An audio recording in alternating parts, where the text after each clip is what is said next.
Next जी ये हमारे पास third part है।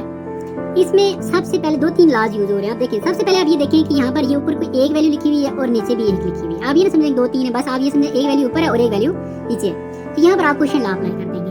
कैसे जी? लॉग जो भी ऊपर वाली वैल्यू है 5p का स्क्वायर और माइनस, जब लॉग इधर आएगा तो ये चूंकि डिवाइड हो रही थी इसलिए माइनस आ गया और लॉग x y क्यूब लिख दिया। ठीक है जी, यहाँ पर आपने पहला स्टेप कंप्लीट कर लिया। इस स्टेप में हमने क्वेश्चन लॉ जो है वो यूज किया। अब इसके बाद ये मजीद भी सॉल्व होगा।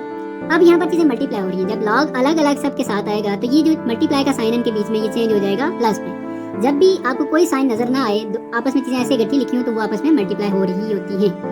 अब इसको हम लिखेंगे log 5, ठीक है जी, फिर आगे प्लस आ जाएगा और log p आएगा, इसके बाद अगेन प्लस का साइन आएगा और फिर आ जाएगा जी log q का स्क्वायर, फिर आगे माइनस का साइन आएगा। अब देखिए यहाँ पर भी दो चीजें, इसलिए आप इसको ब्रैकेट में लिखें। इसकी लॉजिक और रीजन क्या है? लेकिन जब भी माइनस का साइन बाहर आ जाता है तो फिर यहाँ पर आगे जो साइन आएंगे जब हम ब्रैकेट खत्म करेंगे तो ये साइन चेंज हो जाएंगे, इसलिए माइनस और ये ब्रैकेट।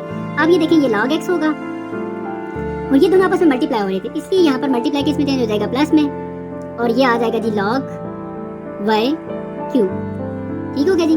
अब हम यहाँ पर ये हमने जो सेकंड स्टेप किया इसमें मोस्टली हमने जो है वो प्रोडक्ट लॉ यूज किया। अब अगेन ये सॉल्व हो सकता है क्योंकि ये जो पावर आपको नजर आ रही है ये स्टार्ट में आ जाएगी। ये भी हमने जो है ना एक रूल पढ़ा था। तो यहाँ पर हम लिखेंगे जी log 5 प्लस log p आ जाएगा और प्लस, अब ये जो 2 है ये यहाँ पर स्टार्ट में आएगा, इसको हम लिखेंगे log q क्योंकि ये हमने रूल पढ़ा था पावर रूल जिसको कहते हैं। पावर जो है वो शुरू में आ जाएगी, फिर माइनस। अब ये जो साइन है ना इसके, ये साइन भी चेंज होंगे, इसलिए हमने ये ब्रैकेट लगाई थी। अगर ये ब्रैकेट ना लगाते तो आप क्या करते? माइनस सिर्फ इसके साथ ही रहता, वो गलत हो जाता। अब ये होगा जी log, ये आ जाएगा x और ये प्लस किस में चेंज हो जाएगा? माइनस में, और इसके साथ साथ ये जो पावर है ये भी आप स्टार्ट में लिखें, ये आ जाएगा log y। यहाँ पर हम दो काम किए, एक तो पावर रूल भी यूज किया, दूसरा हमने ब्रैकेट को जब खत्म किया तो इनके साइन भी चेंज कर दिए।